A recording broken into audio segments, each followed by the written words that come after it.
भगवान बुद्ध आणि त्यांचा धम्म या ग्रंथामध्ये खंड 4 आणि त्यामध्ये भाग 4 हा आपण पाहत आहोत। न्यायी आणि सज्जन असा पुरुष, न्यायी आणि सज्जन पुरुष कसा असतो हा आपण पाहिलेला आहे। त्यामध्ये शुभ कर्माची, कुशल कर्माची आवश्यकता काय आहे। एके समयी भगवान भिक्खूंना म्हणाले, सत्कर्म करण्याचे भय बाळगू नका। सौख्य, इप्सित, प्रिय आणि आनंददायक यांच्या सर्वांचे दुसरे नाव म्हणजे सत्कर्म होय। सत्कर्माचा लाभ म्हणजे इप्सित, प्रिय आणि आनंददायक वस्तूचा लाभ। या गोष्टींचा मी अनुभव घेतला आहे आणि मी त्याची ग्वाही देऊ शकतो। मी वारंवार स्वतःला विचारतो, हे जे फळ चाकीत आहे तो कोणत्या कृत्याचा परिणाम आहे। मला जे साध्य, सौख्य आणि शांती लाभली आहे तो कोणत्या सत्कर्माचा परिपाक आहे। आणि त्यांचे उत्तर मला असे मिळते की हे 3 प्रकारच्या सत्कर्माचे फळ आहे। ते 3 प्रकार कोणते? ते 3 प्रकार सत्कर्माचा परिपाक होय। त्यामध्ये दान, शील, संयम ह्या 3 सत्कर्माचा परिपाक होय। शुभ, उत्सवमय, आनंददायक आणि धन्य ती प्रभात, तोच खरा शुभ दिन, तोच खरा सुखमय क्षण जेव्हा सत्पात्री दान दिले जाते, ज्यावेळी शुभ कर्म, शुभ वचन, शुभ विचार आणि शुभ इच्छा यांच्या कर्त्याला शुभ लाभ घडवून देतात। ती वेळ आणि तो दिवस खरोखरच शुभ आणि आनंददायक होय।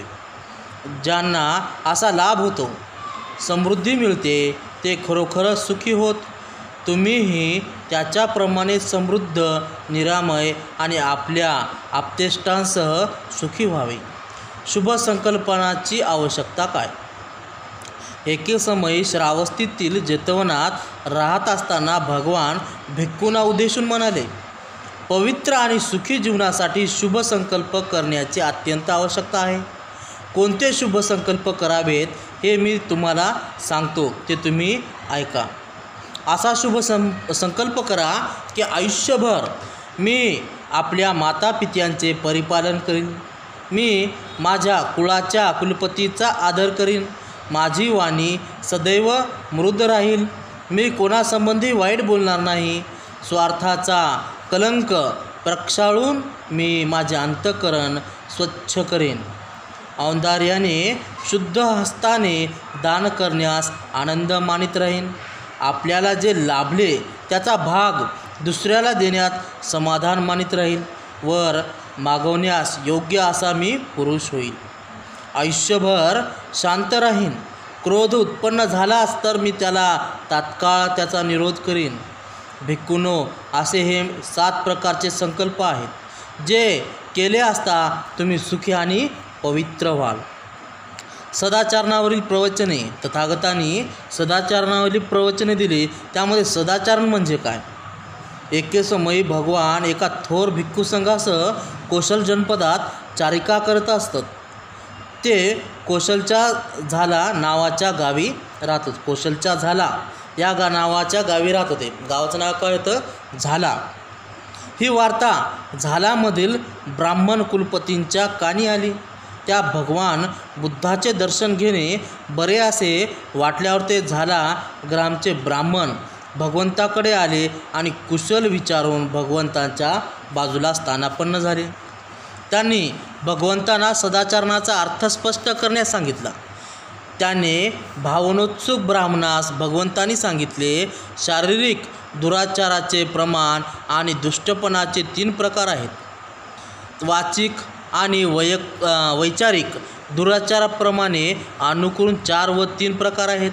शारीरिक दुराचाराचे प्रकार येणेप्रमाणे, यात मनुष्य पारधी म्हणून आपल्या रक्तरंजित हाताने हिंसाधीनतेचे सजीव प्राण्यांची निर्दयतेने हत्या करीत असतो। दुसऱ्या प्रकारच्या शारीरिक दुराचारात मनुष्य हे आपले नाही ते घेतो आणि गाव आणि जंगल यामधील लोकांची मालमत्ता चोरून आपलीशी करतो. तिसऱ्या प्रकारच्या दुराचारात मातापिता बंधू भगिनी यांच्या स्वाभिमान असलेल्या वांगणशीय होऊन न मला धारण करणाऱ्या कन्येशी अभिविचार करणे हा त्याचा तो समावेश होतो. याची वाचिक दुराचरण म्हणजे काय? त्यामध्ये प्रथम खोटेपणा मोडतो. यामध्ये सभेत अथवा गावाच्या कुटुंबाच्या राज्याच्या अथवा आपल्या व्यवसायाच्या रेणीच्या परिभाषेसमोर साक्ष देताना जे माहीत नाही ते माहीत आहे आणि जे माहीत आहे ते माहीत नाही आणि जे पाहिले आहे ते पाहिले नाही आणि अशा तऱ्हेची स्वार्थासाठी अथवा कुणा माणसासाठी अथवा क्वचित लाभाच्या अभिलाषेने मनुष्य जाणून बुजून साक्ष देतो. दुसऱ्या वाचिक दुराचरणात चुगलखोरीचा समावेश होतो. या दुराचरणातील मुक्त असलेला मनुष्य माणसाची मने दुसऱ्या माणसाविरुद्ध कलुषित करण्यासाठी इथे कानी पडलेल्या गोष्टी तिथे सांगून सुटतो. असा मनुष्य माणसामाणसातील ऐक्य मोडतो. कलागती लावतो आणि कलागती लावण्याची त्याची नियत त्याला बोलायला लावते. कलागती हे त्यांचे सुख आणि आनंद होय. तिसऱ्या प्रकारच्या वाचिक दुराचाराचे युक्त असलेल्या मनुष्याची वाणी कडवट असते. त्यांचे शब्द असंस्कृत असतात, कठोर असतात, तीव्र असतात, मर्मभेदी, क्रोध असणारे आणि चित्त विचलित करणारे असतात. चौथ्या प्रकारच्या दुराचरणाची युक्त असलेला मनुष्य म्हणजे सदैव बडबड करणारा मनुष्य. तो बडबडताना आपण सत्य सांगतो की नाही, काही हितकारक बोलतो आहोत की नाही याचा विचारच करत नाही. त्याच्या बोलण्यात धर्मही नसतो, नीतीही नसते, तर काहीतरी क्षुद्र, अनुचित, पोरकट, ज्याला बुवा नाही, शेंडा नाही, बुधा नाही, शेंडा नाही अशी निरर्थक बडबड तो नेहमीच करत असतो. वैचारिक दुराच्या पहिल्या प्रकारात लोभ विकृतीचा समावेश होतो. असा मनुष्य परधनाचा सारखा हव्यास धरीत असतो.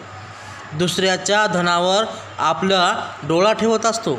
दुसऱ्याच्या प्रकारच्या दुराचरणात दुसऱ्याचा दुस्वास, द्वेष याचा अंतर्भाव होतो.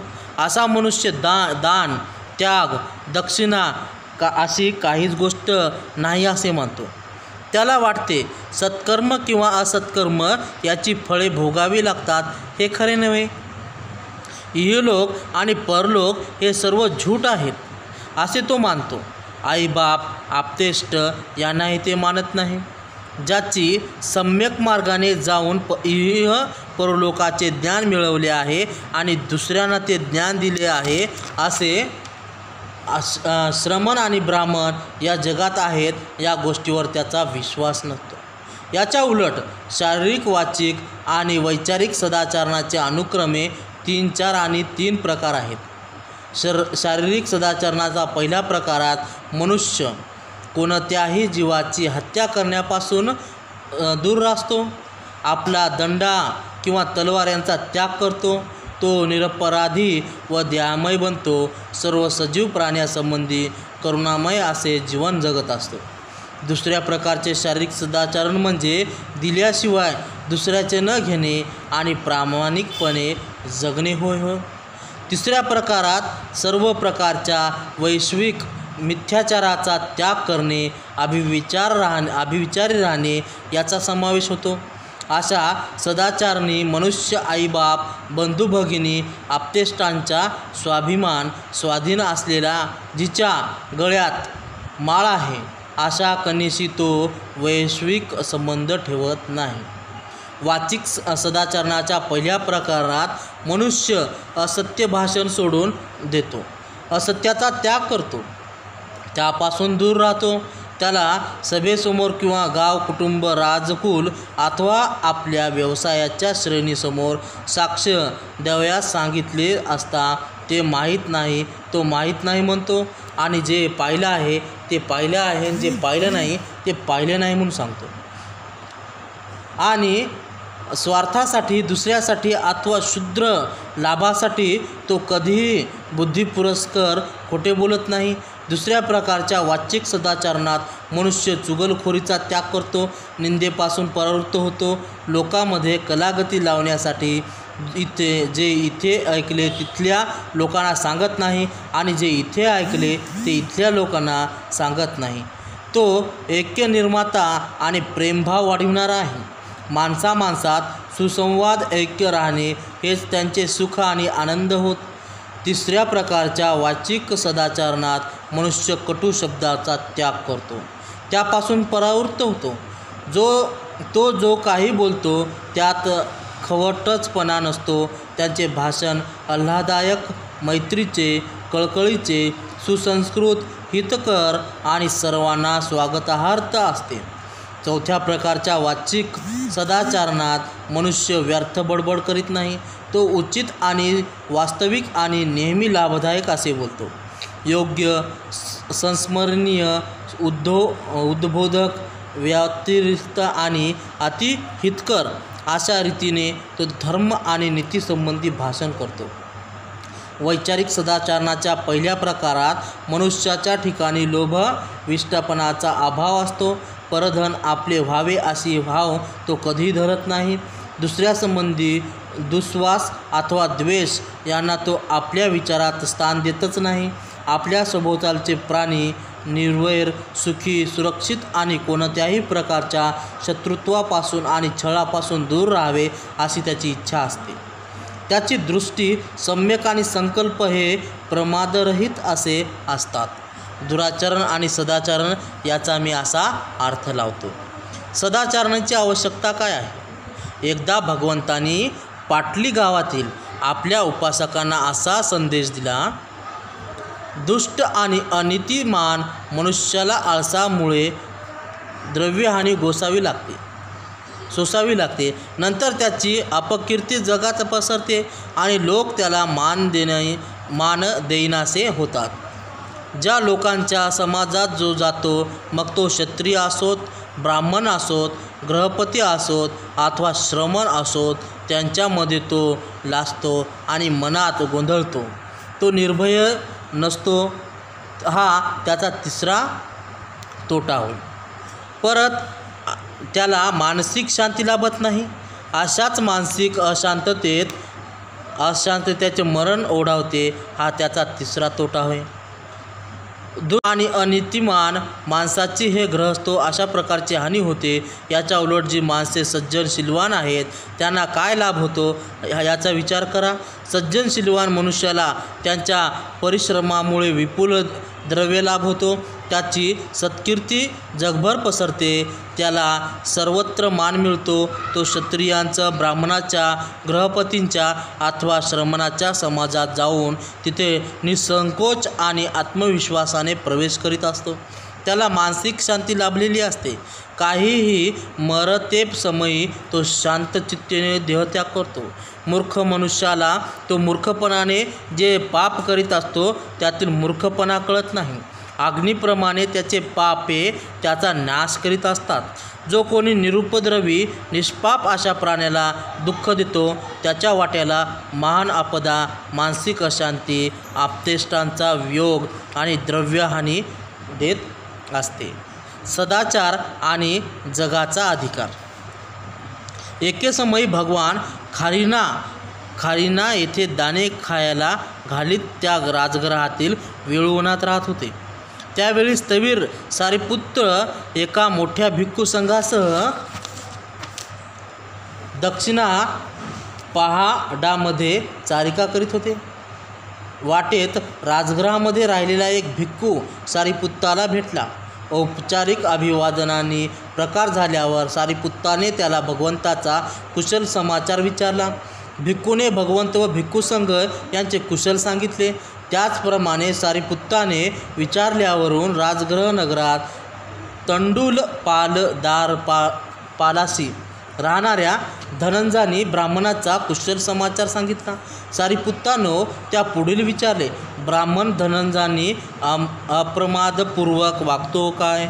भिक्खूने उत्तर दिले, धनंजाने कसला अप्रमादपूर्वक राहू शकतात काय? तो राजाचा उपयोग ब्राह्मण आणि गृहस्थ यांना नागवण्यासाठी आणि ब्राह्मण आणि गृहस्थ यांचा उपयोग राजाला लुबाडण्यासाठी करतो. सुशील कुळातून आलेह त्यांची सुशील पत्नीही मरण पावलेली आहे आणि त्याने अलीकडे दुसरी पत्नी केली आहे. ती सुशील कुळातली नाही व स्वतः ही सुशील नाही. यावर सारिपुत्त बोलला, धनंजयाची प्रमादशीलता ही फार वाईट वार्ता आहे, फार वाईट. एखाद्या वेळी एखाद्या ठिकाणी तो मला भेटेल त्यावेळी मी यासंबंधी त्यांच्याशी बोलेन. दक्षिण पहाडातील आपला वास पुरा केल्यानंतर सारिपुत्ताने आपली चारिका पुढे चालू केली आणि तो राजगृहाला आला. तेथे त्याने वेळूवनात वस्ती केली. सकाळी वस्त्र परिधान करून भिक्षापात्र हाती घेऊन तो राजगृहात भिक्षेसाठी गेला.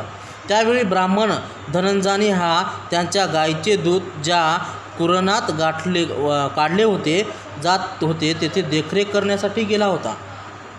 भिक्षा संपवून परत आल्यावर सारिपुत्ताने भोजन केले आणि नंतर धनंजयाला गाठले. त्यांना येथे असलेले पाहून ब्राह्मण त्याला भेटायला पुढे गेला आणि म्हणाला, भोजनापूर्वी आपण दुधपान करूया. सारिपुत्ताने उत्तर दिले, नको ब्राह्मणा, माझे जेवण झाले आहे आणि दुपारच्या वेळी मी एक झाडाखाली विश्रांती घेणार आहे. तूच येथे ये. धनंजयाने हे मान्य केले आणि आपल्या भोजनानंतर तो सारिपुत्राला भेटावयाला गेला. सारिपुत्राला अभिवादन करून त्याच्या बाजूला बसला. सारिपुत्ताने त्याला विचारले, सदाचारणासंबंधित तुझा उत्साह आणि कळमळ कमी झाली ना? तो ब्राह्मण म्हणाला, ती कशी कायम राहणार? कारण मला आता माझे आईबाप, पत्नी, कुटुंबदास, कामकरी यांचे पालनपोषण करावयाचे असते. याशिवाय ओळखीचे लोक, मित्र, आप्त, इष्ट आणि पाहुणे, अतिथी यांना पाहुणचार करावयाचा असतो. माझ्या मृत पूर्वजांचे श्राद्ध करायचे असते. देवदेवतांना बळी द्यायचे असतात. राजाला कारभार चुकवायचा असतो आणि उपरांत मला स्वतःसाठी मांस आणि पेयाची तरतूद करायची असते. सारिपुत्ताने विचारले, धनंजयाने, तुला असे वाटते काय की एखाद्या माणसाने आपल्या आईबापासाठी सदाचार आणि न्याय यांना सोडून वर्तन केले आणि ह्यासंबंधी त्याला जाब विचारला असता तो अशी सबब सांगू शकेल काय की मी माझ्या आईबापासाठी हे सर्व केले, यांच्यासाठी सदाचार आणि न्याय यांचे उल्लंघन केले म्हणून मला शिक्षा करू नका? नाही, धनंजयाने म्हणाला, अशा काही सबब दिल्या तरी दैवाची कारवाईत चुकणार नाही.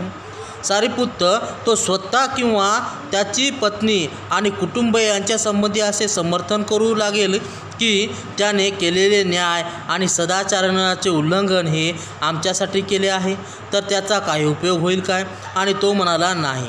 सारिपुत्त पुन्हा विचारतो, त्यांचे दास म्हणू लागले की हे सर्व त्यांनी आमच्यासाठी केले, तर त्याचा काही उपयोग होईल काय? नाही, तिळभरही उपयोग होणार नाही. किंवा त्यांचे मित्र आणि ओळखीपाळखीचे लोक यांचे समर्थन करू लागले तर त्याचा उपयोग होईल का? तेव्हाही धनंजयाने म्हणतो की नाही, तिळ मात्रही उपयोग होणार नाही. किंवा त्यांचे आप्तेष्ट आणि अतिथी त्यांचे समर्थन करू लागले तर त्यांचा काही उपयोग होईल काय?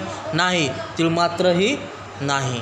किंवा जर त्यांचे भूत पितर देवदेवतांसाठी किंवा राजासाठी त्यांनी केलेले असे समर्थन करू लागेल तर ते चालेल काय? तेव्हाही तो म्हणतो, नाही, तिळ मात्रही चालणार नाही. तो किंवा इतर लोक त्यांचे केलेले सदाचारणाचे आणि न्यायाचे उल्लंघन हे सर्व आम्हाला अन्न आणि पेय मिळवून देण्यासाठी केले असे समर्थन करू लागले तर त्याचा काही उपयोग होईल का? तेव्हासुद्धा तो म्हणतो, नाही. सारिपुत्त म्हणतो, जो आपल्या आईबापासाठी न्याय आणि सदाचारणाचे उल्लंघन करतो आणि जो कसलीही वेळ आली तरी न्याय आणि सदाचारणाचा मार्ग सोडित नाही, यापैकी धनंजयाने कोणता मनुष्य अधिक चांगला वाटतो? धनंजयाने उत्तर दिले, दुसऱ्या प्रकारचा. कारण न्याय आणि सदाचारणाचे वागणे हे सर्व अर्थात त्यांच्या उल्लंघनापेक्षा श्रेयस्कर आहे. धनंजयाने आपल्या आईबापांचे पोषण करायचे न्याय आणि सदाचारणाचे असे दुसरे मार्ग आहेत. त्यासाठी दुष्कृत्य करण्याची आवश्यकता नाही आणि हे मार्ग पत्नी, कुटुंब आणि इतर सर्वांच्याही परिपोषणाला मोकळे नाहीत काय? सारिपुत्ताने विचारले. धनंजयाने उत्तर दिले, सारिपुत्ता, ते सर्व मार्ग मोकळे आहेत. यानंतर सारिपुत्राच्या या भाषणाने प्रसन्न होऊन त्याने आभार मानून धनंजयाने उठला आणि आपल्या ग्रही परत गेला. सदाचरणात परिपूर्णता कशी साधता येते हा भाग उद्याला पाहू.